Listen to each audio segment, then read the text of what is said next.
Hey, yo, it's Dominic D'Angelo. It's Rumor and Innuendo. And we're live on a Monday. That's right, it is Monday. And I'm with Robert Karpelis, WE Creative _ish on X.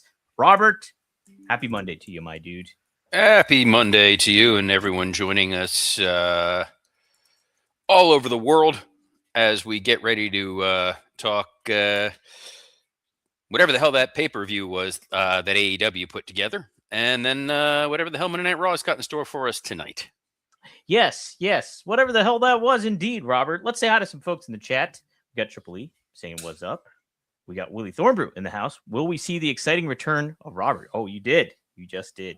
I was here on Friday, wasn't I? Or did I Yeah, hallucinate that? you were here on Friday. I could have sworn I was, but you know what? That's okay. I sometimes forget where I am in terms of time and space and whatnot. Wrestling Old Head says, good after morning all. Redemption was like 2 episodes of Dynamite with overruns smashed together. Couldn't have put it any better myself. Dre Owen says, hello, R&I. Thekla made that women's title matter. Also, congrats to Maya World. Congrats is the word that we're going to go with here. We've got Johnny Disco. Actually, saying, good day, R&I. Everyone is turning on everyone. Cats and dogs living together in harmony. The world has flipped upside down. Oh, yes, it sure has. It sure has. We got Big Boss saying, too, pay-per-view starts at 7, still ended at midnight. That's just wild. That is absolutely insane right there. Lou4237 says, good morning, R&I. Dom still definitely sleeveless. Yes. He is and seems to be dressed like the mighty Bengals of Cincinnati. Oh, my goodness. Joe Burrow style, baby. Meow. I guess so. We may as well and Rodriguez, sorry, got to drop this one. Says Dom needs to get off the gas. He's looking jacked. Thanks, Rodriguez. Appreciate it. Yes. Did you appreciate AEW Redemption from Montreal, Robert? I'm trying to be reasonable and fair and balanced, if you will, on this one here. We knew going in, this was somewhat of a filler pay-per-view, the way that they had set this up, the way that they clearly put this before All In, which is their big, huge, honking 11-hour spectacular from London, where they're trying to sell a boatload of tickets. And the push and pull that I've always had with AEW and with AEW fans is, what exactly are you getting when you're getting your money's worth out of an AEW show?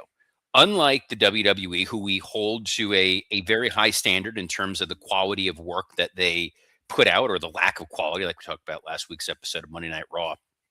But if you have the ESPN subscription, you're getting all these PLEs for essentially for free. Back when they moved to the WWE Network model and it was $9.99 a month, you were getting all those PLEs essentially for that $10 price point. With AEW, their price comes in. I know there's different tiers and options in certain areas, but I want to say it's like $50 for a pay-per-view. I think it is. Yeah, I think it is. If what you wanted was 4 or 5 hours of straight up professional wrestling in-ring matches, then you probably walked away from that show feeling okay with what you spent your money on. Living in the economy that we're in right now, or at least in the wrestling economy that we're in, I don't feel that was a $50 value of a pay-per-view. I didn't come away from this saying 2 things. Number one, I didn't say, my God, did you see that one particular moment that the entire world was talking about that you had to be there for? And I compare it, fairly or not, to last Saturday night's main event, where you had that Jalen Brunson moment. And it was clearly manipulative. It was clearly designed to get clicks, but it kind of worked. They got a lot of mainstream coverage. It was I'm so glad I tuned in to watch this. The second would have been if there was an 11-star match. You have to go out of your way and see it, or else you are not going to feel like a complete wrestling fan in 2026. There was a lot of very good matches. I don't think there was anything that transcended to that level. And when you're asking financially for that commitment from your fan base, I think it's fair to pose those types of questions. And Dom, given that criteria, do you feel that this was a successful show? I think you said it out best when you first pitched it here, was that if you're looking for a long pay-per-view with plenty of matches, you got bang for your buck, pun not intended. But I don't think ultimately, like, the juice is worth the squeeze when it comes to, if you're a wrestling fan and you want big developments and big action and certain things like that, and surprises, you didn't really get that at this show. And I do think it missed a lot of that. Like, I was really expecting at least one of the several possible free agents to show up here at AEW, and we didn't get any of that. And Well, so, that is by the way one of the criticisms we used to lobby at AEW, which was they in order if they couldn't generate a big moment, it was just we're bringing back so and so. Like here Mhm. comes fill in the blank. There was probably a moment on this show where I thought we were going to get a debut, a surprise debut, which would have been during the Cope and Christian Young Bucks face off. Right. Yeah. I mean, and there was plenty of opportunity, I think, to kind of have something happen, just something.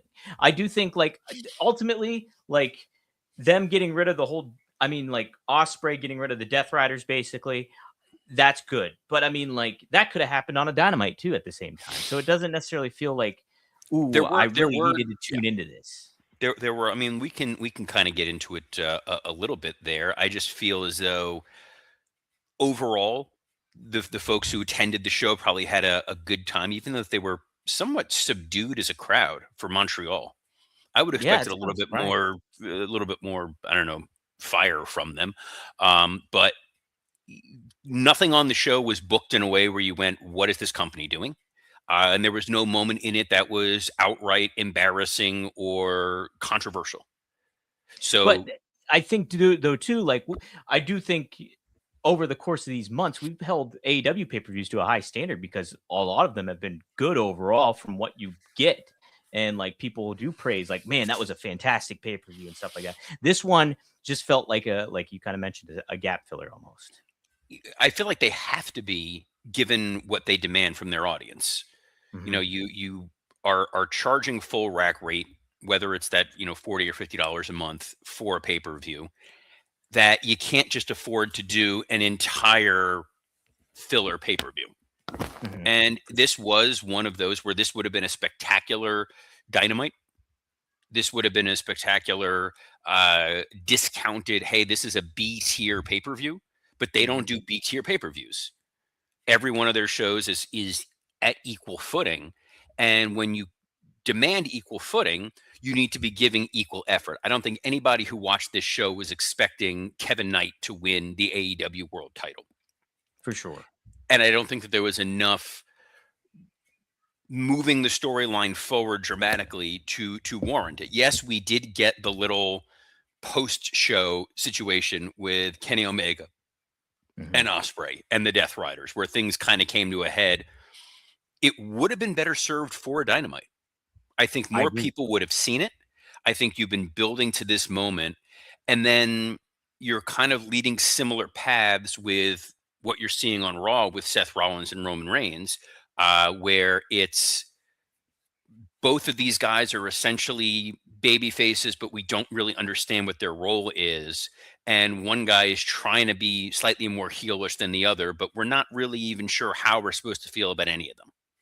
Right. At least in this, I do think, though, with Osprey and Kenny, there is that value of, like, man, they've had such a rivalry. And obviously, like, Seth and Roman have a bit of a history, but there is a distinction with, both are baby faces, right? Like Osprey and Kenny. So it's just like you can get invested in that. Whereas Roman and Seth, it's just so much confusion of, like, all right, there's some stuff you're supposed to like about Seth. You don't really like anything about Seth, though. And then the same, and Roman is like, he's, a popular guy, but is he a heel or a babyface? I think there's a lot of cloudiness with that. It is strange that the three biggest programs right now in wrestling are all essentially babyface, babyface. Though Mhm. on SmackDown, we're not going to get into the ins and outs of SmackDown. I did that for Working Stiff. It's up now. It should be up. I'm hoping on the Yep. Patreon. But On the Patreon. that Punk Cody promo on SmackDown is the best case scenario of what you're going to get from a babyface dynamic, Mhm. where At the end of the day, one guy's the champion, one guy's the challenger. This is being presented as a sport. Everything does not need to be a blood feud. Everything does not need to be, I'm going to kill you, you're going to kill me. It's just may the best man win. You can afford to do that with Cody and Punk because both men have been world champion before. There's not a big moment that you need out of it. It is not your defining characteristic and trait. For All In, you need that big moment coming from Will Ospreay. You need that him being anointed and crowned as champion. It's why this broken record I keep going back to. I would have loved for this to have been MJF in that role with Ospreay because all of this could have been kind of brushed aside. Yeah, and I definitely respect your case that you made for it too. At the same time, but I do think like Scott Chaplin, working stiff co-host, he happened to mention too that they did this last year, so it's like it is different. Like you can make it different and still compelling. But I do think Kenny versus Ospreay 3 is this the third matchup? I believe it's their third. So I think there is stuff to sink your teeth into with Ospreay. There is, but you know, and it's funny. So I'm a friend of the show, Justin Barrasso, who we all know. I'm working on a column for him, a piece about how wrestling has gotten so big that they can't afford to take risks with the WWE. And I think AEW is taking a big risk in this Will Ospreay Kenny Omega match where you're trying to sell at a stadium. If this was an arena show, if this was any other show, in any other scenario, you can afford to kind of play with things a little bit. Here, I think you needed the most tried and true path forward in order to sell the most tickets. I saw that thing online where they had like $1.50 tickets or something like that for certain sects of people. WWE's got SummerSlam tickets out for $25 a head. Like, wow, what a drop from WrestleMania. It's just crazy. Well, no, WrestleMania kind of had the same thing, but also, all due respect to our friends in the greater Minneapolis region, Minnesota is not exactly your prime summer vacation destination, whereas you can convince people on a somewhat last minute basis to just go to Vegas. Yeah, right. Robert, it's interesting though you mentioned about like not taking risks and stuff like that and kind of playing it safe. And I kind of relate that to what Hollywood's going through right now. You know, everybody's playing it safe in Hollywood. Like, hey, let's churn out another Mona or whatever, or churn out another Avengers. Did you just call Moana Mona? Yeah, like from Who's the Boss? Yes, exactly. I would totally tune in for that. Yes, Disney, do that. See, but then you see about people taking risks, like with movies like Obsession or Backrooms, and look at what the payoff is. I think wrestling can learn from doing that. So the difference is, and that's exactly the parallel I was making, is Obsession cost $750,000 to make. And it was a very low risk. And the fact that it hit, this is great. If AEW was running a smaller venue for a smaller pay-per-view, and that's the risk they wanted to take, tremendous. But this is your biggest show. This is your Odyssey. To continue to belabor this point a little bit, that the Odyssey cost a tremendous amount of money. Obviously, it's making it back, but you would not make a film like the Odyssey with that budget and that director and then say it's going to star Bill Bellamy. It's John going Stamos. to star. I would totally see John Stamos. I would too. Because I John Stamos' hair, but like, I don't think that you're going, man, let's get mid to late 90s Bill Bellamy and put him as the face of the Odyssey. Stamos would not make any. It's that kind of thing. Like, you go with the 3 or 4 most trusted things, trying to control as many of the controllables as possible when you're spending that kind of money. When you're asking people to go to Wembley, to All In, it's not a cheap ticket. Generally speaking, Wrestling Overhead points out that the $1.50 ticket was for certain government workers. Oh, interesting. Here's the thing. I don't want to cast aspersions at all. When I did work in professional sports, and we knew there were certain softer games, we would do some of those programs with certain organizations, or to make us look like baby faces. Like, look what we're doing for first responders. Look what we're doing for school kids. When in reality, it's we got to put asses and seats, and we're just going to cover it up. I remember Right. in the NHL, we used to have one of our preseason games used to be like a Monday, like 1:30, 2 o'clock in the afternoon game. Like it was just grim death. So we would offer seats to the local schools as a look at how great we are. We're bringing in kids. We're bringing in busloads of children. When in reality, you just needed asses and seats. Right. Right. Yeah. It'll. I don't know. I still think Ospreay versus Kenny is the money match for all in. I Well, think it's the they're best trying thing to you can get do. they're trying to get to that story, but Mhm. now we're in sort of panic mode at the end of that pay-per-view. So the narrative here was Kevin Knight loses to Kenny Omega pretty Right. cleanly, pretty decisively. Kenny gets jumped by the Death Riders Mhm. because, as we had predicted, the previous tag match that we saw with the Young Bucks and was an Ospreay basically put Ospreay into a position of, am I going to go full heel or am I not? And he didn't go full heel, and Moxley was trying to force him into a corner, which is Right. I think something we predicted last week would probably wind up happening here. So when he got forced into the corner, we saw that Ospreay didn't do the murder thing. He Mhm. didn't take the plastic bag and suffocate Kenny Omega, even though earlier tonight we watched someone try to power drill another guy in the skull. Interesting. That's beside the point. And then afterwards, while they're high fiving and baby facing and loving on each other, Kenny dropped Ospreay. Some people said, "Oh, this is a heel turn." No, it just kind of feels like the way that Kenny was mad about, like, the fact that you even thought about putting that bag over my head. Yeah. Like, what are you doing? No, we don't get to pretend like we're friends. So they're clearly tilting it a little bit that Kenny's kind of the heelier of the two, which naturally would have come out because I think people want to see Ospreay win the title. But I Right. don't think you need to be as overt about it. And AEW doing Shades of Gray, kind of like WWE doing Shades of Gray, not ideal. Yeah, I think they're in a better position than they were before the pay-per-view with what's set up though. You Well, know? yeah, because we officially got kind of the split Right. with Moxley. Like, it's not, we're not going to have Moxley coming out there with Ospreay. We've now set Moxley up as the guy who's going to face Will Ospreay when Will Ospreay wins the title. But again, what I would have loved to have seen, tell the Kenny versus Moxley story, have that be a match at All In, have Ospreay versus MJF for the world title, and then get to Ospreay versus Moxley at whatever their next big pay-per-view is. I'm very intrigued to see what they end up doing with MJF for All In. I hope it's I don't know something what good. can do. You know what? I'm curious how he's physically, It's true because because yeah, there's reports he's hurt, there right? were reports that he wasn't doing great with his, I think it was his Mhm. knee or his leg, whatever got injured in that Roosh match. And he's kind of been off TV since. But then again, this is a company that brought back Hangman Adam Page for one collision and then he vanished. Right. And then Swerve has kind of vanished again. You know, they just have so many people who are on and then off and then on and then off. We'll see Wednesday night, but you know, tonight, Monday Night Raw, it's SummerSlam week. So now we got to switch gears and pivot. And boy, if you like in-ring segments, is Raw going to be the show for you?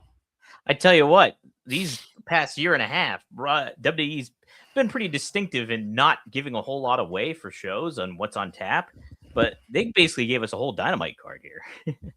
um, Cool. yeah, we have a world heavyweight champion, Roman Reigns and Seth Rollins meeting face to face yet again. Robert, what do you expect from those two? Those two heels, baby faces, whatever they may be. I expect 20 minutes of entrances, 11 minutes of talking about the Shield, and you're not the guy. I'm the guy. I sold more tickets than you. I've sold more T-shirts than you. I've impregnated more people than you. I have more children than you. I have more members of my bloodline than you. I don't care. Like, I don't just either. get to the match. And that match also another foregone conclusion situation. Like, just get it over with so we can move on to whatever the next story is. Well, this story might be involving Obafemi, and guess what, Robert? We have a weigh-in tonight. It's Obafemi getting weighed, Brock Lesnar getting weighed, and the moderator is none other than Paul Triple H Levesque. Wow. A weigh-in. I think that always needs to happen in wrestling because the weights are important in pro wrestling because we always tout how much a person weighs and what that comes into factor with. I think Let's just be thankful there's not a push-up contest at any point in time during this. We don't know yet. Maybe this feels like we need to, remind people again this match is happening. I think last week Obafemi squashing JD McDonough and the video package of Heyman was enough. I've said we don't need any more from them, and they're giving us more. Heyman can be successful in talk and talk. I'm sure there'll be some physicality. And because Hunter is out there, maybe some physicality involving Hunter. So we get a shocking moment where Hunter, I don't know what condition he is to take a bump, but maybe he takes a bump or something. Hey, there'll be some bumps being taken in this title match, actually, Robert. What a weird place to put a pause. There'll be some bumps being taken. I was trying to read in this title match. In this title match, the Women's Intercontinental Championship will be on the line. Robert, it's Sol Ruca. It's Raquel Rodriguez. That'll be a fun match. There's no reason to take the title off of Sol right now. More importantly, I feel like Lyra being built up as an evil heel is going to be waiting in the wings to go after Sol for that title. Like that is a godsend for her. Raquel failing to get the job done and then Liv being like, great, now we got to focus back on me, kind of feels like the story we're going to tell here. Yeah, I think so too. Which not a bad story, by the way. No. And I think Sol Ruca is just somebody you really, really got to boost up and really promote well, I think, at this point in time. So AEW World Tag Team WWE World Tag Team Champions, Braun Breaker and Austin Theory. That's the vision, Robert. Don't worry, though. They are not putting these titles on the line against Otis and Akira Tozawa. This is a non-title match. Oh, God. Well, then we kind of know what the finish this one's going to be. Yeah. So it's really just a matter of how is Austin Theory going to get pinned, or is this going to be a disqualification? Are we going to go the cheap? I would not mind the cheapest route possible, which is this is just a DQ. This is just Logan Paul blasts one of these guys in the head with a title. Wrestling Head says DQ finish leading to tag title match at SummerSlam. No, I would say DQ finish leading to the Raw after SummerSlam. Yeah. That this is a match you can promote for next Monday. Yeah. We're already in a world where the Bellas are competing at SummerSlam. We don't need anything better than that. Yeah. We have Joe Henry and Danhausen. They're going to be in concert, Robert. Did you expect them to sing Margaritaville like The Rock and Austin did? Why would you ever remind me of that segment? Boy, that was an old time. We were in the dark days when that was going on. We'll see. Wrestling Head also points out that Otis is from Minnesota. I wonder if is the Raw after SummerSlam in Minnesota? It's a good point. I think it is. It might be. I'm venturing a guess. I think it is. But we'll see. Anyway, Joe Hendry and Danhausen singing more talking in a segment rather than an actual in-ring match. Dre Owens says Joe Hendry turns on Danhausen. I wouldn't mind that. I hate that. No, I wouldn't mind that actually. I think that Hendry lost a lot of that momentum while he was out. Yeah. And has not really truly gotten it back. Yeah, I agree. And you have a built-in story there. Danhausen's getting all this publicity, getting all this merchandise sales. And look, Joe Hendry wanted all that and he didn't get it. So I like that. Good point there, Dre Owens. Javon Evans taking on Rusev. Rusev going to lose clean again here tonight, Robert? Well, they beat Javon Evans last week, which I didn't love. No, my guess is there's also Rey Mysterio, Ethan Page, so it kind of feels like one will bleed into the other, or there'll be some kind of outside interference, and then we'll get here comes Gable, here comes Penta, wild brawl, dogs and cats living together, utter chaos.